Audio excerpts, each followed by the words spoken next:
gampang rizki yang halal, yang barakah, dan banyak buat ibadah kepada Allah Subhanahu wa taala. Anak-anak kita, keluarga kita mudah-mudahan dijadikan anak yang soleh solehah, manfaat bagi agama dan bangsa, bisa membahagiakan kedua orang tua dunia dan akhirat, dijauhkan dari bala dan musibah, dan wafat atau meninggal dalam keadaan husnul khatimah bijahi Rasulullah sallallahu alaihi wasallam. Al-Fatihah. A'udzu billahi minasyaitonir rajim. Bismillahirrahmanirrahim. Alhamdulillahirabbil alamin. Arrahmanir rahim. Maliki yaumiddin. Iyyaka na'budu wa iyyaka nasta'in. Ihdinas siratal mustaqim. Siratal ladzina an'amta 'alaihim ghairil maghdubi 'alaihim waladdallin. Amin. Allahumma inni a'udzu bika an adilla aw udalla aw azilla aw uzalla aw adlima aw udlama aw ajala alayya. Rabbi zidni ilma wasil fi rizqi wa barik li fi ma razaqtani waj'alni mahbuban fi qulubi ibadik wa azizan fi uyunihim waj'alni wajihan fid dunya wal akhirah minal muqarrabin ya katsiran nawal ya sanal fi'al ya qaiman bila zawal ya mumdian bila mithal falakal hamdu lakal minnah wa lakal syaraf ala kulli hal. Wassallallahu ala sayyidina Muhammad walhamdulillahi rabbil alamin. Alhamdulillah para jamaah Masjid An-Nur, kita patut bersyukur, pantas bersyukur kepada Allah bisa bertemu kembali dalam acara belajar bersama, ngaji bersama. Mudah-mudahan ini menjadi jalan bertambahnya keimanan dan ketakwaan kita kepada Allah, dan menambah amal soleh kita nanti di akhirat, karena orang yang banyak amalnya nanti di akhirat tempatnya lebih mulia daripada yang tidak banyak amal solehnya. Sama-sama masuk surga, tapi yang satu banyak amal solehnya, maka fasilitasnya lebih baik daripada yang tidak banyak amal baiknya. Alhamdulillah kita sekarang bisa bertemu kembali, ya, belajar bersama. Sebelum kita belajar Bulughul Maram, ya, akan saya sampaikan seperti biasa, menyampaikan tentang ayat Al-Quran. Sering kita mendengar di Al-Quran, A'udzu billahi minasyaitonir rajim. Bismillahirrahmanirrahim. Wa may yabtaghi ghairal islami dinan fala yuqbala minhu wa huwa fil akhirati minal khasirin. Surat Ali Imran ayat 85. Allah berfirman, barang siapa yang mencari agama selain agama Islam, maka oleh Allah tidak akan diterima, dan dia akan rugi, ya. Di akhirat akan rugi, dunia ya akan rugi, akhirat pun juga akan rugi. Maka di sini oleh pengarang kitab tafsir dijelaskan berkaitan dengan tafsir Ibnu Katsir. Di sini Rasulullah menyampaikan berkaitan dengan ayat ini, ya.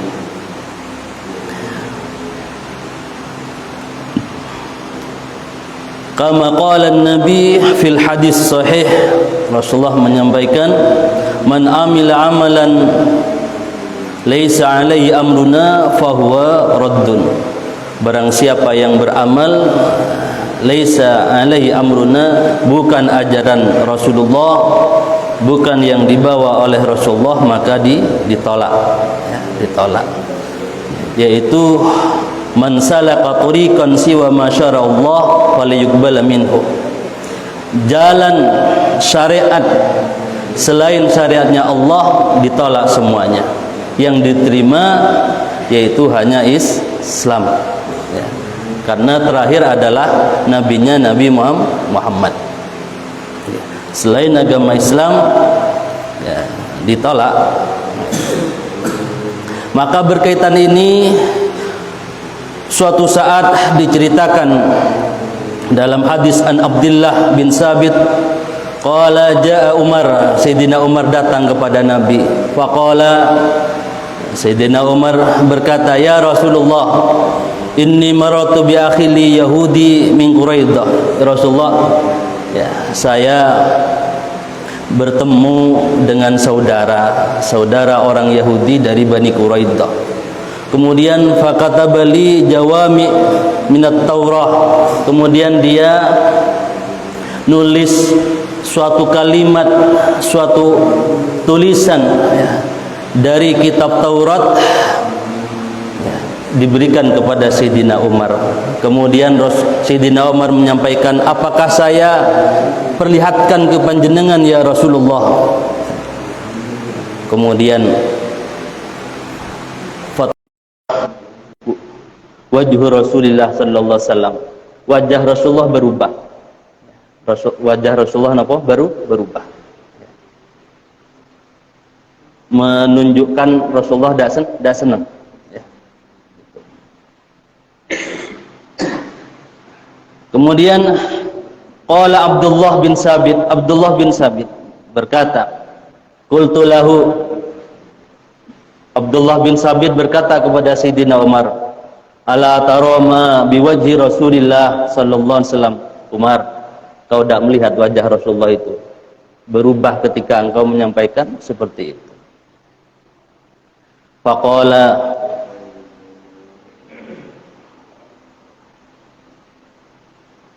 Umar, kemudian Umar ketika melihat Rasulullah seperti itu, Sayyidina Umar menyampaikan, radina billahi rabba wa bil islami dina wa bi Muhammadin nabiyya wa rasula.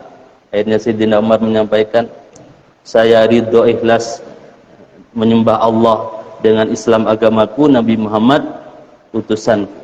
Wa qala, Rasulullah kemudian bersabda, walladzi nafsi, demi zat yang saya biadihi di tangannya, lau asba fikum Musa alaihi thumma ittabi'tumuhu wa taraktumuni la dhalaltum.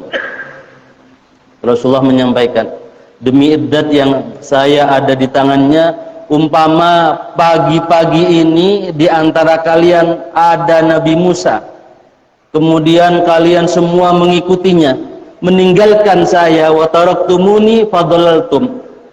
Umpama pagi ini ada Nabi Musa, ada Musa datang, kamu ikut Musa, meninggalkan saya, itu kalian sesat. Kata Rasulullah, kamu sesat itu, meninggalkan saya itu. Rasulullah menyampaikan seperti itu. Innakum, sesungguhnya setiap umat itu ada batasnya, ada fase-fasenya. Kemudian Rasulullah menyampaikan, wa ana haddukum min nabiin, saya ini adalah terakhir atau batas daripada nabi kalian. Itu oleh Rasulullah sampaikan seperti itu. Kemudian ada lagi hadis dari Jabir, qala Rasulullah menyampaikan, la tas'alu ahlal kitab, jangan kau bertanya kepada orang ahli kitab, an syai'in, dari sesuatu apapun, fa innahum la yahdukum wa qad dallu, mereka tidak akan menunjukkan kalian, bahkan malah menyesatkan. Oleh Rasulullah, ya, kepada sahabatnya, ada orang Yahudi, tidak usah bertanya kalian, ya, tidak usah bertanya, nanti kalian disesatkan, kalian akan disesatkan.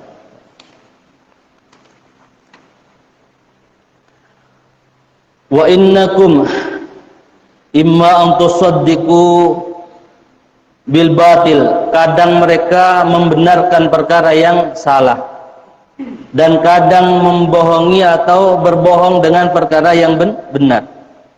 Wa innahu wallah, demi Allah, lau kana Musa, seandainya Musa hidup hayyan baina adharikum, di antara kalian, ma halallahu illa ayattabi'uni, umpama Nabi Musa ada sekarang hidup, maka dia wajib ikut saya, kata Rasulullah, wajib ikut saya,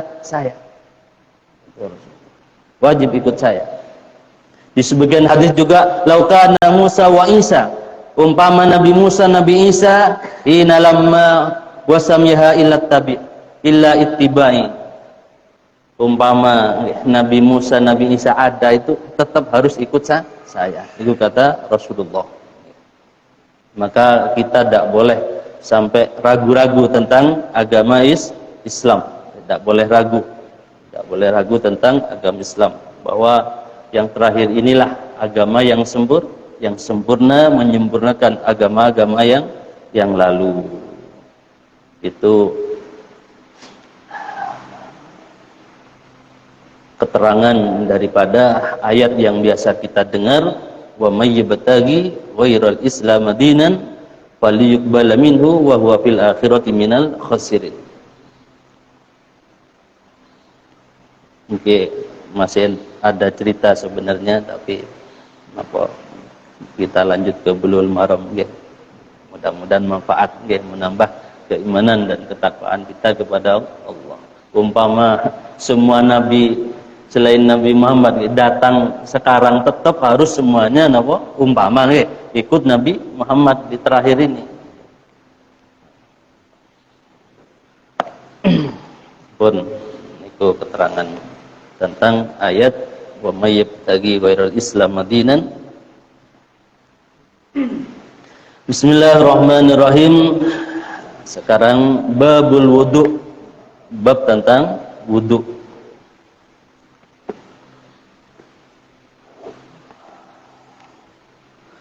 An Abi Hurairah radhiyallahu an, saking Abi Hurairah radhiyallahu an Rasulillah sallallahu alaihi wasallam, dari Rasulullah sallallahu alaihi wasallam, annahu qala,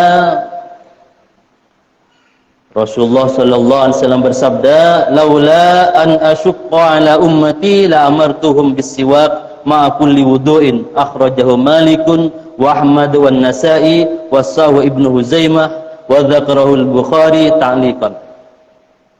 Hadis dari Abu Hurairah, Rasulullah pernah menyampaikan, seandainya tidak merepotkan kepada umatku, akan saya perintahkan mereka bisiwak, dengan siwak, ma'a kulli wudu'in, setiap hendak wudu.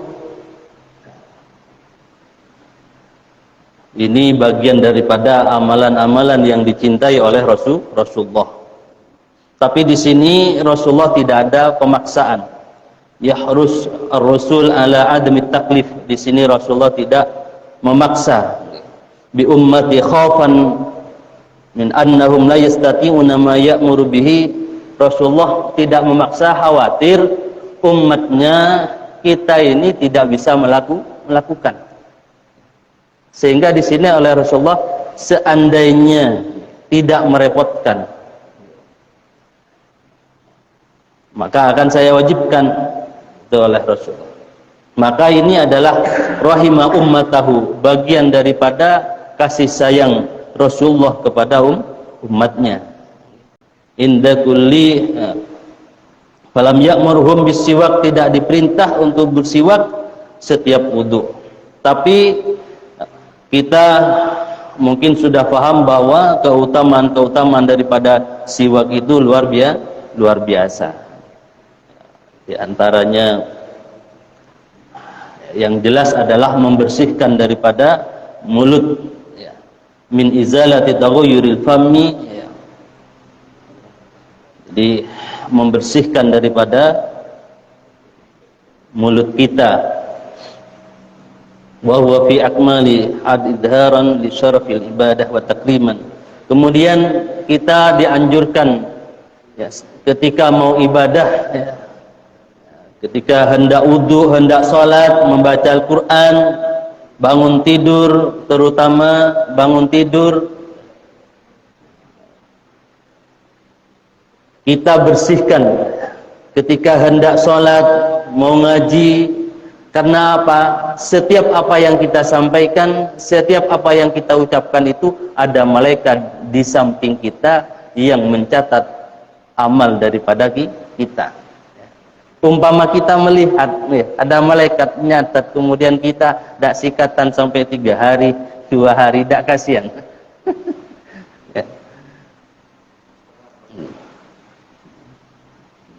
Jadi dibersihkan.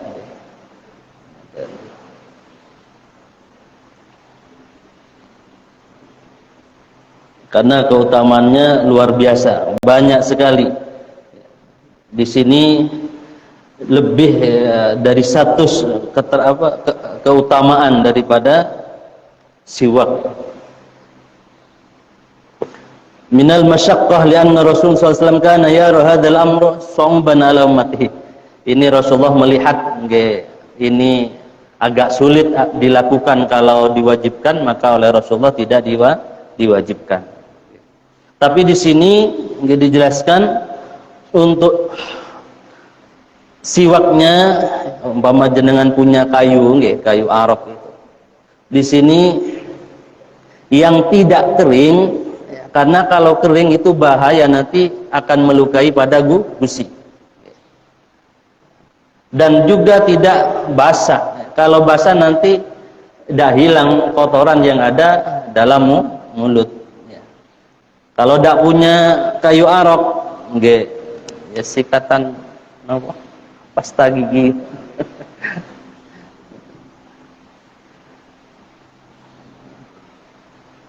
Tapi kalau punya monggo dipakai. Kalau beli paling berapa? 20 atau 30 ribu. Dari sini hadis ini menyimpulkan ya beberapa hukum. Di antaranya adalah istihbabus siwak inda kulli wudu, sunnah siwak setiap wudu. Ini fahuwa min sunanihi sallallahu alaihi wasallam. Ini bagian daripada sunnah-sunnah Rasulullah. Ya, bukan hanya untuk salat, baca Al-Qur'an, mau zikir. Kemudian ini agama mempermudah, agama apa? Mempermudah, ya, tidak mempersulit. Jadi kalau dikira umatnya tidak bisa melakukan secara wajib, maka hukumnya sunnah. Dan juga ini ra'fah, kasih sayang Rasulullah, ra'fatur Rasul bi ummati, kasih sayang Rasulullah kepada umatnya. Ini luar biasa tentang hadis tentang siwak. Kemudian hadis yang kedua, wa an Humran an Utsman da'a bi wudu'in fa ghasala kaffai salasa marratin thumma tamatmadha wastanshaqa wastansara thumma ghasala wajhahu thalatha marrat thumma ghasala yadahu al-yumna ila al-mirfaqi thalatha marrat thumma al-yusra mithla dhalika thumma masa bi ra'sihi thumma ghasala rijlahu al-yumna ila al-ka'baini thalatha marrat thumma al-yusra mithla dhalika thumma qala ra'aitu Rasulullah sallallahu alaihi wasallam tawadda'a nahwa wudu'i hadza muttafaqun alaih. Muttafaqun alaih niku hadis yang diriwayatkan oleh Imam Bukhari Muslim. Artinya bahwa Sayyidina Utsman ini meminta diambilkan air karena beliau mau berwudu, minta tolong kepada orang lain. Kemudian Sayyidina Umar faghasala kaffaihi talafata marrat, jadi telapak tangannya dibasuh, disiram, dibasuh 3 kali. Kemudian tamatmadha, berkumur-kumur, kemudian menghirup air ke dalam hidung, kemudian istansara dikeluarkan lagi. Jadi sunnahnya niki Sayyidina Utsman ini memberi contoh kepada sahabat yang lain. Jadi tangan dulu dibasuh, kumur-kumur, menghirup air ke dalam hidung, kemudian tsumma ghasala wajhahu thalatha marrat, kemudian membasuh wajahnya 3 kali. Kemudian tangan kanan dulu 3 kali sampai siku. Kemudian yang kiri juga sama. Tsumma masa bi ra'si, kemudian mengusap daripada kepala, sebagian daripada kepala, kemudian setelah itu kaki. Kaki kanan dulu sampai kedua mata kaki 3 kali, kemudian yang kiri juga sama. Telinga nggih sunnah nggih, ini yang wajib-wajibnya yang disebutkan. Kemudian Sayyidina Utsman mengatakan, qala ra'aitu Rasulullah, saya melihat Nabi tawaddu'a berwudu seperti wudu saya ini. Nahwa wudu'i hadza muttafaqun alaih.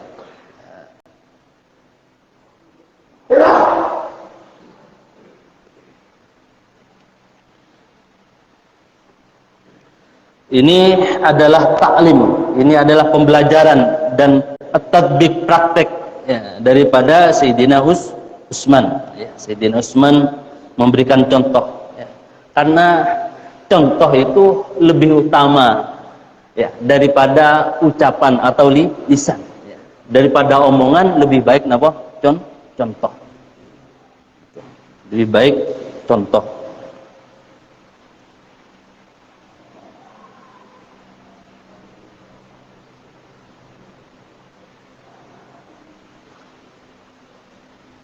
Di sini oleh Sayyidina Utsman dicontohkan wudu sebagaimana wudunya Rasulullah sallallahu alaihi wasallam. Wasu ijra'il ma'i 'alal 'udwi wa yabda bi'ala.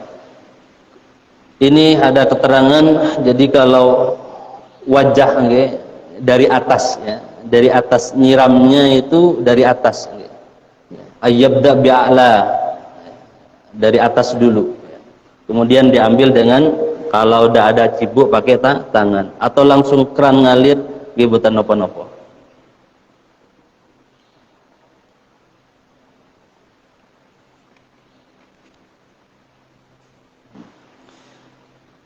Di sini memberikan kesimpulan hadis ini bahwa jawazul isti'anah, boleh kita minta tolong kepada orang lain fi ihdharil ma, dalam mendatangkan air atau dalam mengambil air ya. Jadi umpama jenengan kok mau berjalan kok sakit atau nggih, ada halangan atau ya, boleh minta bantuan orang lain ngambilkan air nggih. Boleh. Tidak ada makruh ya. Bi khilafil isti'anah, ini kalau tidak ada hajat umpama jenengan nggih, tidak ada udzur apa-apa kemudian minta diwudui ya, diminta disiram ke temannya, itu makruh itu kalau jenengan tidak ada halangan apa-apa. Kalau hanya minta ambilkan air tidak masalah, tapi kalau sampai diwudui sama orang lain, kalau tidak ada halangan seperti sakit, itu ya hukumnya makruh. Tapi kalau ada istilahnya sakit atau tidak masalah ya. Itu daripada kesimpulan daripada hadis ini. Kemudian di sini dijelaskan istihbabu ghusli yadaini tsalatan. Jadi tangan terus kaki tadi dibasuh berapa kali? Tiga kali, enggak? 3 kali.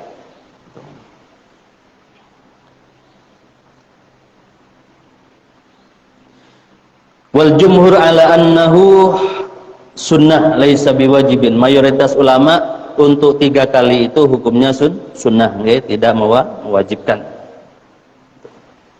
Tapi umpama kau wudu 1 kali sah, wudunya sah, ya. Tidak boten napa-napa, tapi tidak mendapatkan yaitu sunnahnya 3 kali.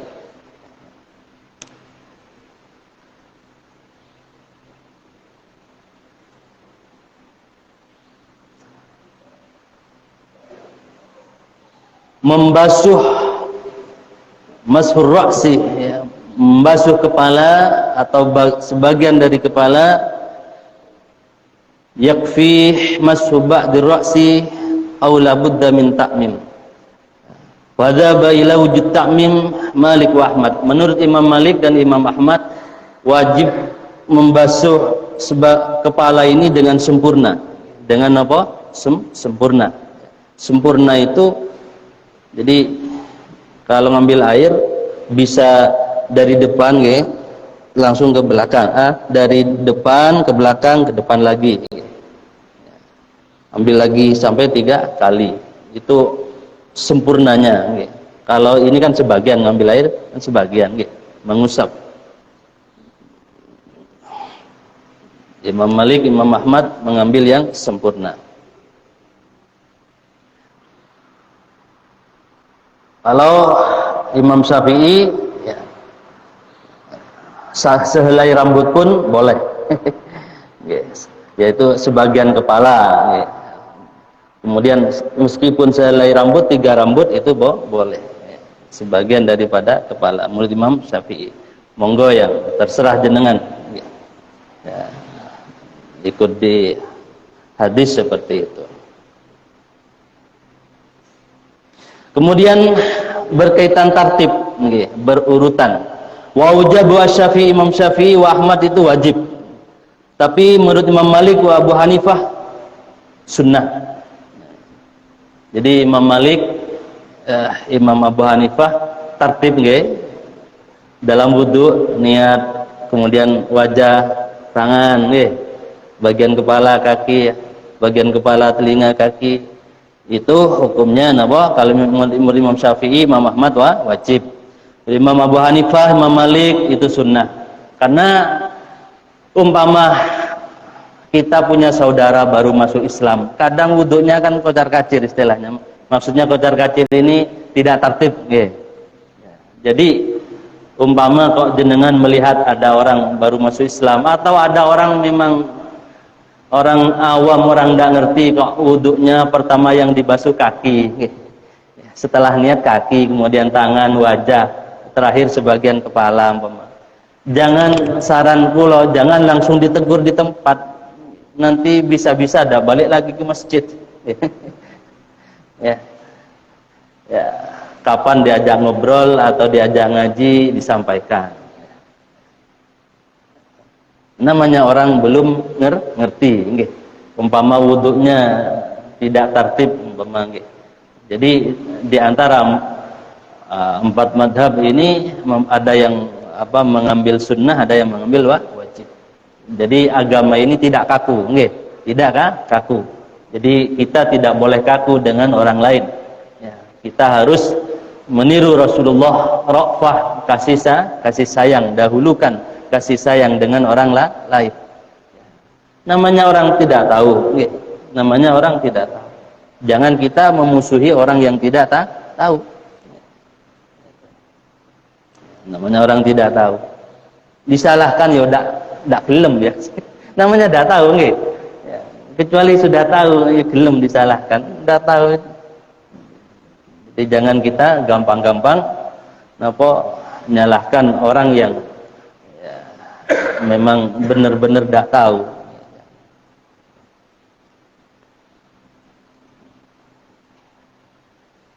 Kemudian at-ta'lim bil fi'li, mengajari dengan perbuatan, ablau minat ta'lim bil qaul, lebih bagus, lebih utama daripada dengan ucapan. Sehingga Sayyidina Utsman langsung mempraktekkan dengan memberi contoh. Niku hadis yang kedua. Lanjut Wan Ali, hadis dari Sayyidina Ali fi sifati wudu'in Nabi, tentang wuduknya Nabi. Qala wa masa bi ra'sihi, Rasulullah mengusap bi ra'sihi, sebagian kepala, wahidatan, 1 kali. Nah, ini ada hadis yang Sayyidina Ali pernah menyampaikan bahwa Rasulullah itu pernah mengusap sebagian kepala 1 kali. Jadi berarti wajibnya berapa kali? 1 kali. Sunnahnya pinten? 3 kali. Wa Abdullah bin Zaid bin Asim fi sifati wudu qala wa masaha Rasulullah sallallahu alaihi wasallam, Rasulullah mengusap bi ra'sihi, kepalanya, fa aqbala bi yadihi wa adbara, dari depan, muttafaqun alaih, dari depan dan terus ke belakang, ke depan lagi. Wa fi lafdin lahu ma bada'a bi muqaddami ra'sihi hatta dhaba bihima ila qafahu thumma raddahuma ila al-makan alladhi bi ra'sihi wa adkhala isbi'ihi bi as-sabbahataini fi udunayhi wa masaha bi ibhamaihi zahira udunayhi akhrajahu Abu Daud wan Nasa'i wa Sahih Ibnu Uzaimah. Boleh kita ini ke depan lagi atau dari belakang ke depan, itu bagian daripada kesempurnaan. Napa? Bagian daripada kesempurnaan dalam berwudu. Jadi tadi sudah saya contohkan, jadi Rasulullah ketika berwudu yang dilihat oleh para sahabat seperti itu sempurnanya daripada wudu.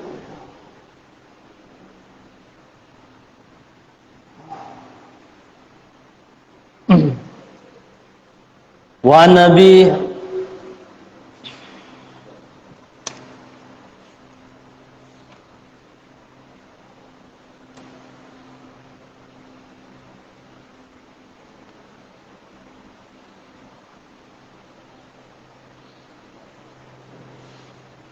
kesimpulan hadis bayanu sifatil wudu, ini menjelaskan tentang sifat wudu Rasulullah.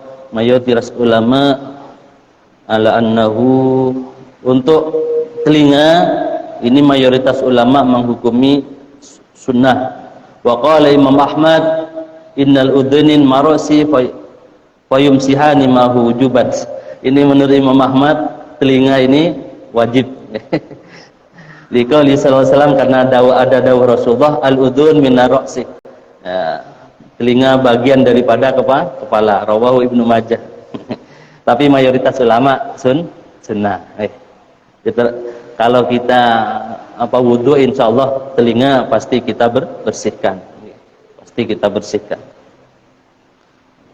Itu kesimpulan daripada hadis ini.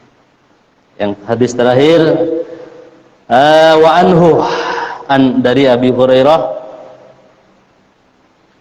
Wa an Abi Hurairah qala Rasulullah sallallahu alaihi wasallam, idza staiqadha ahadukum min manamihi, apabila kalian bangun dari tidur, falyastansir salasan, menghirup. Bangun tidur, kita dianjurkan oleh Rasulullah menghirup air ke dalam hidung 3 kali, kemudian dikeluarkan. Fa inna syaitan, maka sesungguhnya setan, yabitu, bermalam, ala khaysumihi, di lubang hidung. Jadi setan itu kalau kita tidur, setan itu bermalam di dalam lubang hidung. Asy-syaitan yajri min Adam majrad dam. Jadi setan itu mengikuti aliran darah kita. Maka bisa-bisa ketika tidur di sini menguasai, setan ketika kita tidur menguasai kita.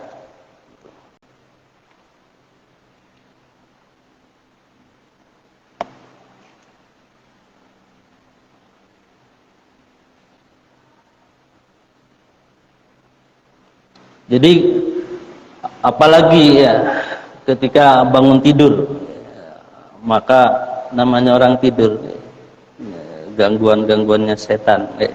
Maka kita meskipun dalam keadaan sadar, keadaan tidur, setan itu selalu mengganggu kita. Kemudian li'annahu,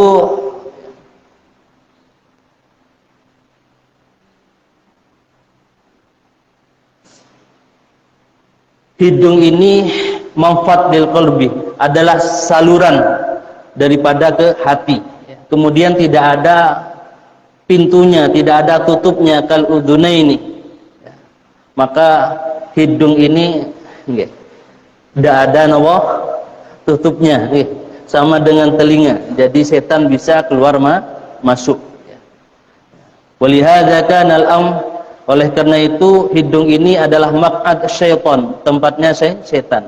Wal udhun, kalau telinga, mahallu baulihi, telinga itu tempat kencingnya setan. Kama jaa fil hadis, seperti yang ada keterangan dalam hadis.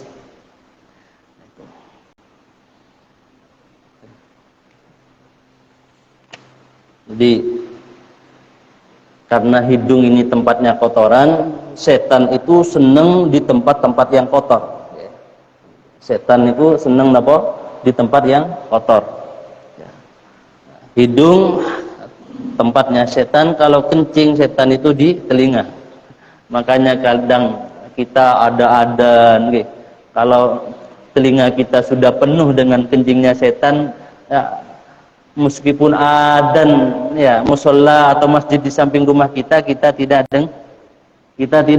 dengar. Mungkin kebanyakan apa dikencingi oleh setan.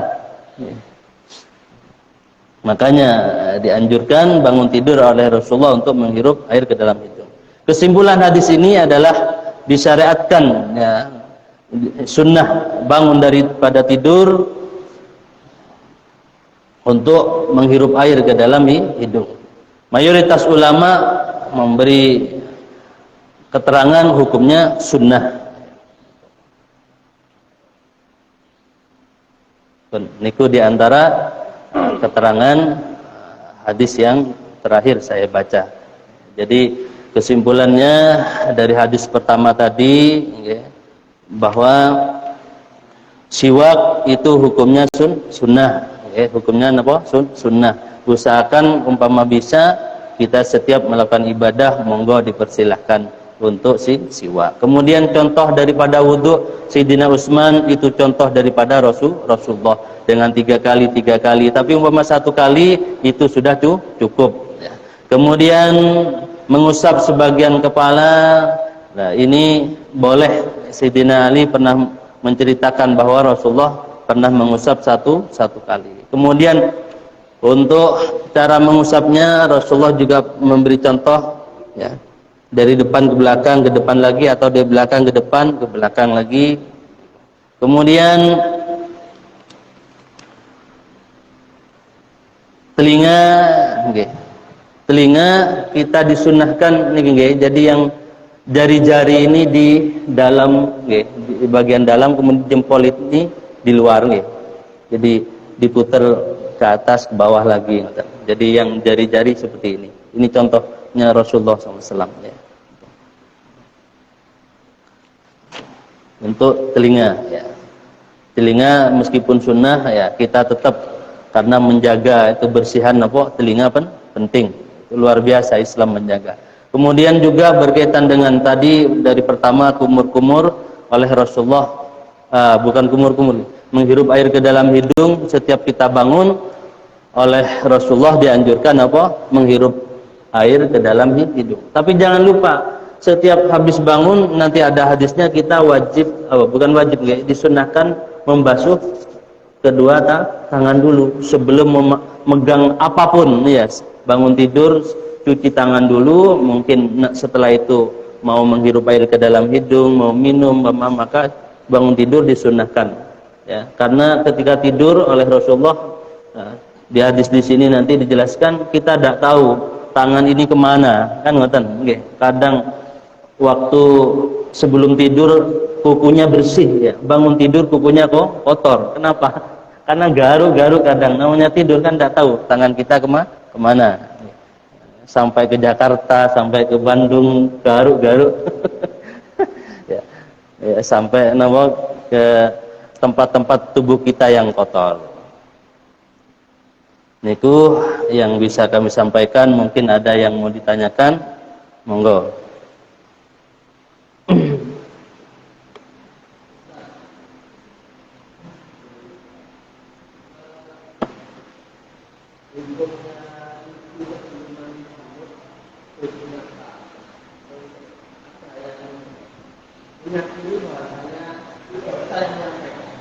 Setelah mandi dulu nggak perlu wudhu lagi bisa melakukan sholat.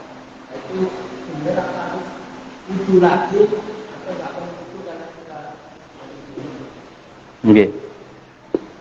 Alhamdulillah ada pertanyaan untuk wudhu sebelum mandi besar itu hukumnya sunnah. Hukumnya dianjurkan bersihkan badan. Jadi sunnah ya. Kemudian memang nanti ada keterangannya di sini. Jadi nanti ada keterangannya nanti di sini tentang apa?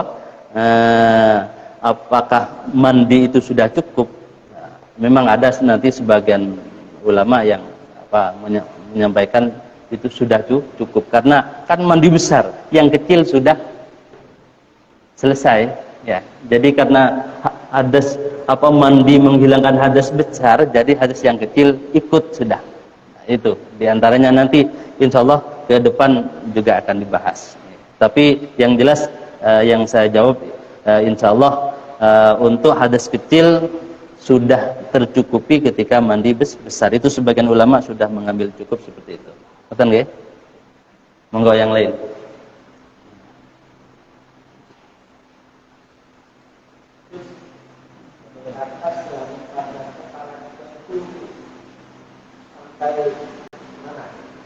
Nggih. Untuk kalau jelasaken nggih. Jadi dari wajah dulu nggih. Ya. Kalau wajah batasnya dari ini nggih, tumbuhnya napa? Rambut. Dari atas bawah sampai dagu. Kemudian lebarnya kanan kiri mulai niki pentil nih. Sampai niki. Berarti selain ini adalah bagian daripada kepala yang harus dibasuh. Mana saja itu berarti amit sewu mulai ini ya, ini sampai tumbuhnya rambut ini. Ya. Kalau botak Ustadz yang ini ya sudah dikira-kirakan ini sudah. Amit sewu umpama separuh rambutnya yang depan tidak ada, ya dikira-kirakan kepala ini sampai mana. Ya. Tidak mungkin wajah sampai di atas kan ya. Jadi sampai ini sudah. Ya. Jadi mengusapnya umpama amit sewu udah punya rambut ya sebagian dari kepala kulit sebagian dari kepala. Maka sebagian tadi saya sampaikan sebagian daripada empat madhab itu menganggap telinga ini bagian dari kepala kan. Tapi mayoritas ulama untuk telinga sendiri yaitu sunnah membasuh telinga. Ini ya.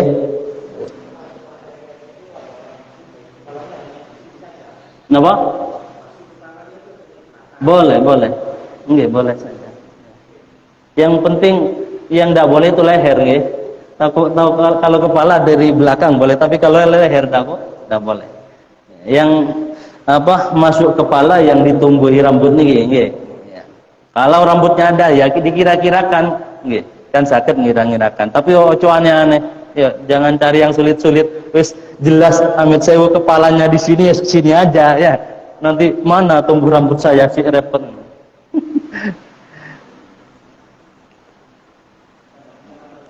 Nggih, monggo yang lain. Nggih. Assalamualaikum warahmatullahi wabarakatuh. Waalaikumsalam warahmatullahi wabarakatuh. Ini saya pernah mendengar. Nggih. Kalau kita mau berjinabat yang nanti, kalau pas kebetulan ada di kali ya. Oh. Niat nanti nyebut itu ke kalian. Nggih. Boleh. Nggih.